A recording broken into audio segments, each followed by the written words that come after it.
John Walker lives a quiet life in a small town. He works alone in his garage every day, fixing old cars, changing tires, and drinking cheap coffee. No friends, no family, only silence and tools.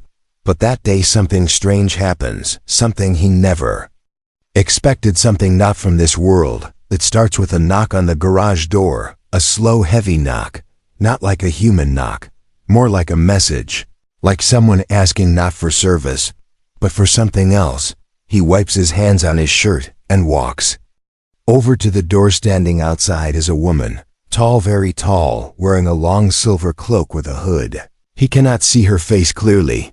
Her voice is calm but strong. She says, "I need to talk to you. It is important and private." John hesitates for a moment, but opens the door wider. She steps inside without waiting. Her boots make no sound on the floor. She looks around the garage like she has never seen anything like it. She stops near the workbench and turns to face him. "I need your help," she says, "but not with machines, with something bigger. I want to make you an offer, $1 million. If you say yes." John laughs at first. He thinks it is a prank or maybe a hidden camera show. But she does not laugh. She takes out a small black box, opens it. Inside are blue glowing stones that look like diamonds. They move and hum like they are alive. "This is your payment," she says. "Half now, half after the agreement is complete." "What agreement?" he asks. Still thinking she might be crazy, she takes off her hood slowly. And John forgets how to breathe for a second. Her face is beautiful but strange. Her skin is a soft pale silver. Her eyes are deep green and glowing, like they hold stars inside. Her hair moves even when there is no wind. "I am not from Earth," she says. "I come from a distant world. I am here on a mission, but I cannot complete it alone. I need a husband, a human husband. That is why I chose you." John blinks. He thinks this must be a dream, a test, or maybe he hit his head earlier. "Why me?" he asks. "I am no one special, just a mechanic, no family, no record, no reason for anyone to pick me." "Exactly," she says. "You are perfect, you are clean, untouched by war or corruption. You are simple, and I need simple." John backs away. This is insane. A strange alien woman walks into his garage, offers him $1 million to marry her, and tells him he is perfect. She walks toward him, her steps silent and smooth. She stops just close enough to whisper, "I don't need love. I don't need a romantic partner. I need your name and your presence for a short time. Then you will be free and rich." John stares at her. He wants to ask so many questions. Why him? What mission? What is she hiding? But something in her eyes stops him. Not fear, not pain, something like urgency. Like time is running out. She reaches into her cloak again and hands him a silver card. It glows when he touches it. An address appears on it, a desert location, far from the city. She says, "Meet me there tomorrow. If you agree, do not tell anyone. Do not bring anyone, just come alone." She walks to the door, stops for a moment, then turns her head slightly. "One more thing," she says. "If you come, do not be late and do not follow the birds." She leaves before he can ask what that means. He stands there alone in his garage holding the glowing card, looking at the blue stones on his bench, feeling like he just stepped into a different reality. The clock on the wall ticks loudly. Time moves, but his thoughts do not. He wonders if this is madness or fate. He wonders if he should go. He wonders what she meant by "do not follow the birds." That night he does not sleep. He sits in his garage, staring at the stars. And for the first time in years, he feels like something is about to change forever. The desert is silent. No wind, no birds, only endless sand stretching in every direction. John stands at the edge of a dry cliff. His boots press into the hot ground. The card in his hand still glows softly, that same silver color, like it is alive, like it is watching him. Sun hangs low behind him, painting the sky orange and red. He looks at his old truck parked behind him one last time, then walks forward. Single stone pillar rises from the desert. It should not be there. No marks, no roads, no reason. But it stands, tall like a key waiting for a lock. John steps closer. The pillar begins to hum, a quiet sound like a forgotten lullaby. Then the ground beneath it starts to shift. Slowly a circular platform opens. A metal door slides away, revealing stairs going down. Into darkness he breathes in once and walks down without looking back. The air changes cooler, now smells like metal and something sweet. Like burning flowers, the stairs end at a wide chamber walls, smooth like glass ceiling glowing with soft blue light. Strange symbols float in the air, moving like fish in water, and there she is, Virel, waiting, standing near a table made of light. She wears a different cloak now. This one gold and green. Her hair tied back, her eyes calm but watching him closely. "You King," she says. John nods. He wants to speak, but the words hide in his throat. She gestures to the table. A long contract floats above it. Not paper, not screen, something in between. It moves gently like a curtain in wind. "Before we begin," she says. "Our rules." John listens as her voice changes. More sharp now, less soft. "This is not a joke anymore.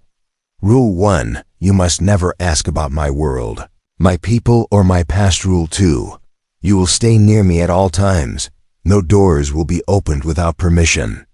Especially not room 7. Rule 3, you will not touch me after midnight Earth time, ever, no matter what happens, no matter what you hear, no matter what I say." John frowns, but says nothing. She points to the contract. "You must place your hand here. Agreement is sealed by presence, not ink, not words. Your skin must accept the bond." He looks at the glowing surface. His hand shakes a little, but he places it on the table. The light flows into his skin, warm, tingling, like something entering him, something watching him from inside. The contract flashes once and vanishes. "It is done," she says. "You are now my husband, legally, officially, functionally." He looks at her and asks softly, "What do you mean by functionally?" She smiles a small, strange smile. "You are not here for romance. You are here because your name has weight, because human energy reacts in ways ours cannot. You are now my shield and my proof that I am no longer alone." John wants to ask more, but something in the room changes. The walls begin to glow red for a moment, then fade back to blue. She narrows her eyes. "They are searching," she says. "We must move quickly." She leads him through a hallway of floating lights. They pass doors that whisper strange sounds. Some cry, some laugh. One door is cracked, slightly open. John tries to look, but she pulls him away. "Never that one," she says. "Not until it is time." They enter a new chamber, his new room. Simple, one bed, one screen, one box with clothes. "You will stay here," she says. "I will call you when needed. Do not leave unless I ask you to. And remember, do not follow the birds." She leaves before he can speak. John sits on the bed, his heart heavy, his mind spinning. He came here for money. Now he is part of something he cannot explain. The screen on the wall lights up. His name appears. Then something else. A countdown, 30 days. He watches it tick, seconds falling like sand. He wonders what will happen when it ends, and what kind of contract he just signed, and why room 7 is always locked that night. He hears something, a tapping sound, not loud, but steady. He follows the sound to the wall, places his ear against Ida. Voice whispers, "Help me, please, before she comes back." John lies awake. The bed is soft but cold, too quiet. No sound from outside, no sound from inside. Like the whole place is breathing but holding its breath. He looks around the room. Walls smooth like stone but glowing faint blue. No windows, no clocks. Only that screen showing the countdown. Now at 29 days and 16 hours, he sits up, feet on the floor. The surface feels like warm glass. No door handle, just a panel that opens when he touches it. He steps out into the hallway. Lights on the ceiling move as he walks, following him. Not too bright, not too dark, like walking inside a dream. He walks slowly, every step echoes. The hallway curves gently like the inside of a giant shell. He passes by sealed doors, each marked with a strange glowing symbol. One looks like a spiral, one like an eye, one like a tree burning upside down. He stops near the one that looks like a moon with cracks. Whispers come from behind it, low and soft. Not words, just feelings, sadness, fear, hunger. He steps back then. A voice behind him, "You should not be out here." He turns. Virel stands there, wearing a soft robe made of shifting light. Her hair now long and floating around her, eyes glowing dim. She does not look angry, only tired. You are my husband now, you must stay close. Things inside this ship are not all safe. Some are not even awake yet. John follows her back. This time she leads him not to his room, but to a wide chamber filled with floating shapes. Glowing cubes, soft spinning orbs, long mirrors that show places not in this ship. This is my mind room, she says, where I rest, where I speak to those who are no longer here. John walks slowly among the floating shapes. Each one whispers when he passes, some in alien language, some in broken English. One says his name softly twice. He turns to her. What are these? She walks to a spinning orb, touches it, and the room changes. Walls fall away. Now they are standing in a memory, not real, but full of light and sound. A child runs across a silver field, laughing. Behind her, a tall man with golden skin chasing, smiling. Then the sky cracks open. Flames fall like rain. The man turns to scream. Varel ends the memory. It fades like dust. My brother, she says, my last memory of him. He ran but did not reach her in time. John stands silent. No words come to him. He looks at her, and for the first time she looks human. Not in shape, but in pain. She walks closer, touches his hand, her skin cool, her eyes searching his. Do you think I am a monster? He shakes his head. No, I think you are someone who lost too much and now trying not to lose more. She smiles, but it is not a happy smile. It is the kind made of tired hope. Come, she says, I will show you where we eat. They enter a new chamber, bright white, smelling like lemon and copper. A table made of moving liquid rises from the floor. Plates appear, food shapes he does not know. Some look like jelly, one like a glowing apple, one like clear bread. He touches nothing. Viral sits and eats slowly, her movements careful, almost graceful. She watches him without looking directly. You do not eat. I do not trust glowing jelly. She laughs, the sound strange but real, warm and echoing. Eat only what calls to you, she says. Not everything here is made for humans. John takes a bite from the clear bread. It tastes like memory, like toast from childhood, like rain on summer nights. His eyes widen. What is this? Virel smiles. It is shaped from your thoughts. The ship reads you, gives what you miss most. He eats slowly, now hungry, now calm. Later she walks him back to his room, stops at his door, her voice low. There are things I cannot tell you yet, but I chose you for a reason, not random, not luck. You are connected to something older than my people. He looks at her and asks, then why not tell me the truth? Because, she says, if you know too soon, you will try to run, and you cannot run from what is already inside you. She turns, walks away. Her shadow stretches far down the hall. John steps inside. Door closes behind him. He lies back on the bed, heart still, mind racing. Hears something again, not outside this time, inside. A voice soft, not Varel, not male, not female, just a whisper. You are not the first asterisk. Room 7 has no number, no name, no door handle, no welcome, just a black frame in a silent hallway, always cold near it, always darker near it. The lights above flicker when you walk past. Even the walls seem to breathe slower there. John walks past it every day, never stops, never speaks. But every time he feels it watching, Viral never mentions it. Not once since the contract. She avoids it with her eyes, like it holds something even she fears. One night John wakes without reason, his room silent, his body still. But his ears hear something, a voice, not words, a low hum calling. He gets up, walks barefoot down the curved hallway, everything quiet, except the hum, except the door. Room 7 is open, just a little a crack, enough to see light, soft blue, shifting like water on glass. He steps closer, heart heavy, like something pulling him forward, not his choice, like the air itself is guiding his feet. He touches the edge of the door, it slides open, no sound, just light spilling out inside. The room is not a room, it is a chamber. Round wide walls made of shifting silver, and in the center a pod glass, tall, glowing inside it.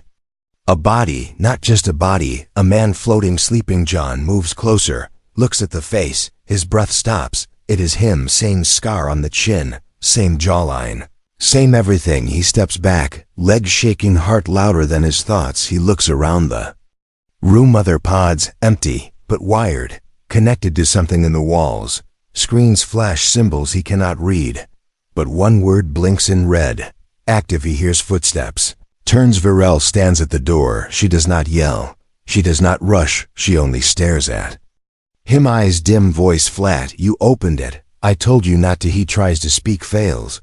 Then finally asks, is that me or a copy? She steps inside slowly. Her face unreadable. It is you. But not now, not fully. It is a memory, a scan, a version frozen in time. He shakes his head. Why make another me?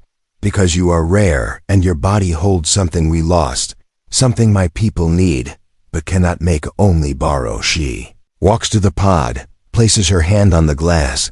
This one is not alive, not yet, but it remembers it. Carries your potential, your energy before your choices. It is the you that never lived this day, never signed the contract, never saw me. John feels the floor shift, not really, but inside his mind, like his world is moving without him. So I am just an experiment. Viril turns to him. No, you are a door, and that is a key. Or maybe you are the key, and that is the door. John looks again at the sleeping version of himself. So perfect, so still, like it never made mistakes, like it is waiting to replace him. Everything to replace him. He backs away, looks at Virel, her face soft now, eyes holding regret. I wanted to tell you later, after trust, after time. But the ship opened the door for you, not me, which means it chose you fully. He walks out, his feet cold, his thoughts louder than his breath. Back to his room, back to the silence. The door behind him does not close. It fades, disappears. Now room 7 is part of him. He lies in bed, eyes open, watching the ceiling shift. Not stars, not clouds, just the ship breathing. The countdown screen still ticks, now at 28 days, but beside the numbers, a new line appears. Integration phase unlocked. He tries to sleep, but dreams come, not his own. He sees the pod. He sees another version of him waking, opening its eyes and smiling, the same smile he had when Virel first offered him the deal. The lights in the ship no longer feel friendly. They blink in patterns now, not random, like they are trying to speak, but in a language made of rhythm and silence. John sits near the edge of the glass wall. Beyond it, endless space, black and cold stars. Like quiet fires in the dark, he watches them move slowly, or maybe it is the ship that moves. Hard to tell now. He has not seen Virel for 3 days, or maybe less or more. Time feels stretched, twisted. The countdown screen still ticks, but now in a softer color, like the ship is thinking. Then she appears. She does not walk in. She just stands there. Suddenly, like she stepped out of the air itself. Her eyes no longer glow. They pulse slow and deep, like something under ocean water. We need to talk, she says. He turns to her, waiting. No words, no anger, just waiting. She sits across from him, her cloak melting into the floor like liquid gold. Her hands cold and shaking slightly. You saw the pod. You saw yourself. Now you must see me. John nods once. She reaches out, touches his forehead gently. The room vanishes now. He stands in a place without sky, without ground, just color moving around him. Shapes that twist and sing. Sounds like memory, pain, birth, death. A city of towers made of light, and every tower empty. She speaks from everywhere. My people are not dead, that they are hollow souls, without weight, hearts, without time. Once we were great. We built ships from stars. We drank fire, we danced with gravity, but then we forgot how to love. John feels it, not just in mind, in bones and blood. Like a scream trapped in a heartbeat. She shows him more children born without dreams. Eyes that see only logic. Lovers that do not kiss. Fathers that do not hold. Mothers that do not weep. We lost the soul, she says. We lost the part that chooses without reason, that hopes without proof, that hurts and still wants more. So we searched across stars, across centuries, until we found Earth, until we found youth. Memory fades. They are back in the ship, back in the quiet. John breathes heavy, his chest full of weight. So I am a seed, he says, a container of what you lost. She looks at him. No, you are the answer. You are the proof that it still exists, that something in the universe still feels, still burns. He leans forward, and the others. You brought here, the ones before me. Did they fail or did they die? She closes her eyes one by one. They were not chosen by the ship, only by me. And that was not enough. The ship must choose. The soul must agree. And what if I say no? What if I want to? Leave. She opens her eyes. Then the light will leave us forever, and the hollow will spread, and we will become silence. Forever. John stands, walks to the glass, looks out again. He touches the window, feels it throb like skin. A single star blinks, then another. Then a wave. Stars going dark, one by one. He turns back to her. How much time do I have before I become like the pod? She stands now, walks closer, touches his chest. You are already changing. Every dream, every heartbeat, every word you say is creating light inside this ship, but you must choose soon, or the choice will be made without you. He looks down at her hand, feels it cold, not lifeless, but desperate. And if I choose you, what happens then? She smiles, not with her mouth, but with her eyes. Then we become something new, something neither alien nor human, something born from memory and soul and hope. He steps back. The door opens behind him, this time not silent, this time humming. He walks through it, his thoughts loud. The countdown says 26 days. He knows now the real timer is inside him, and something is ticking faster. Asterisk. The ship wakes him with sound, not music, not alarm, something stranger. Like a voice calling across 1,000 wires, like thunder rolling inside metal lungs. John sits up fast.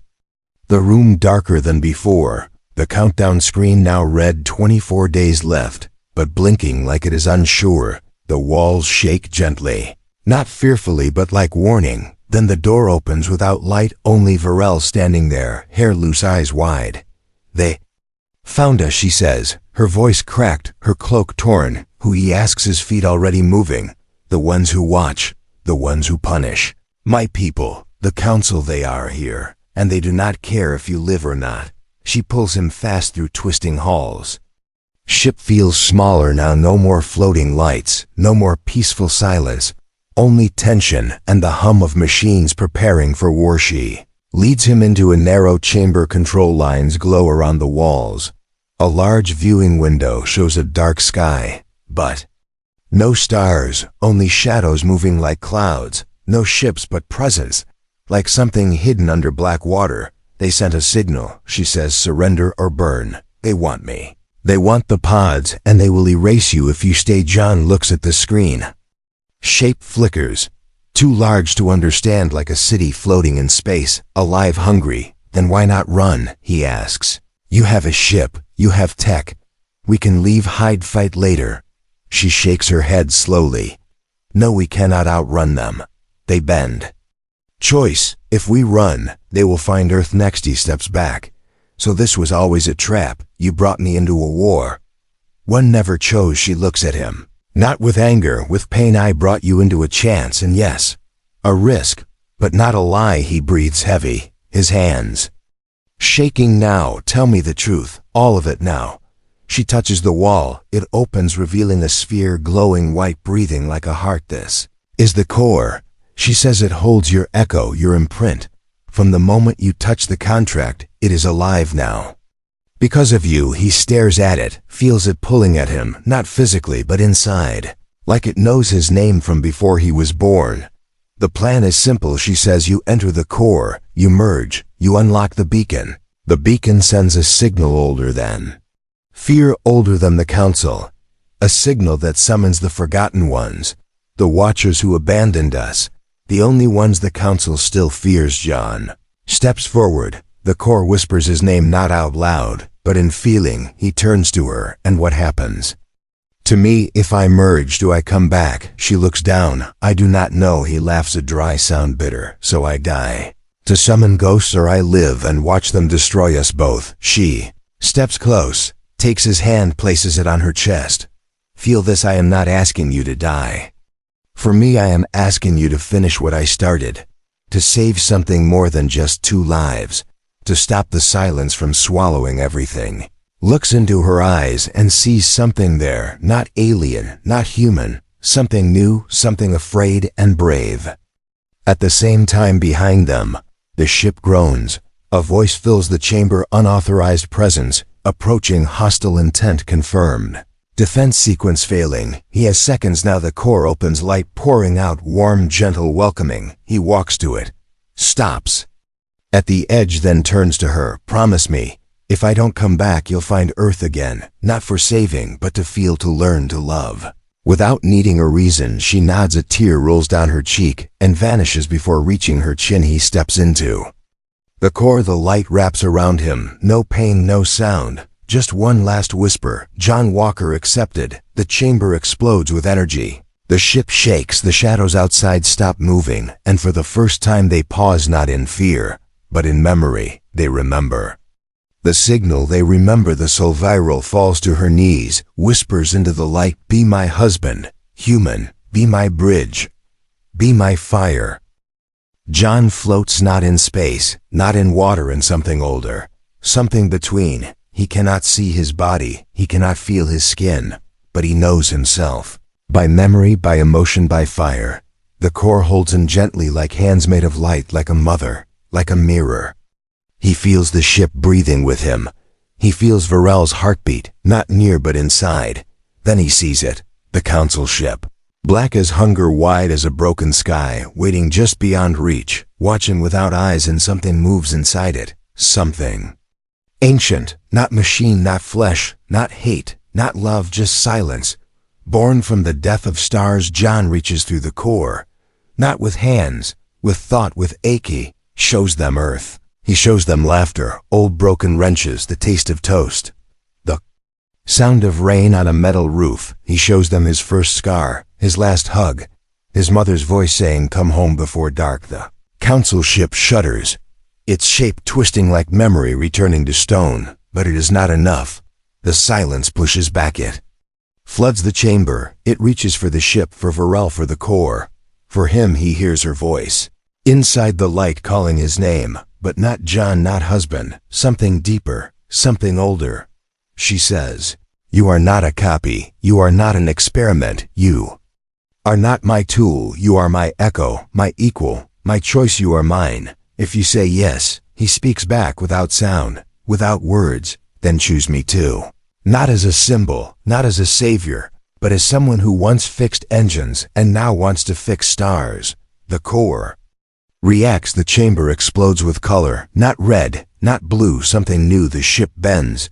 The air splits and John merges with the pulse. His mind stretches, his memories multiply. He becomes every version of himself. The mechanic, the child, the copy in the pod, the dreamer, the runner, the one who said yes when others ran. He becomes husband, human host. The ship outside stops. The council vessel opens.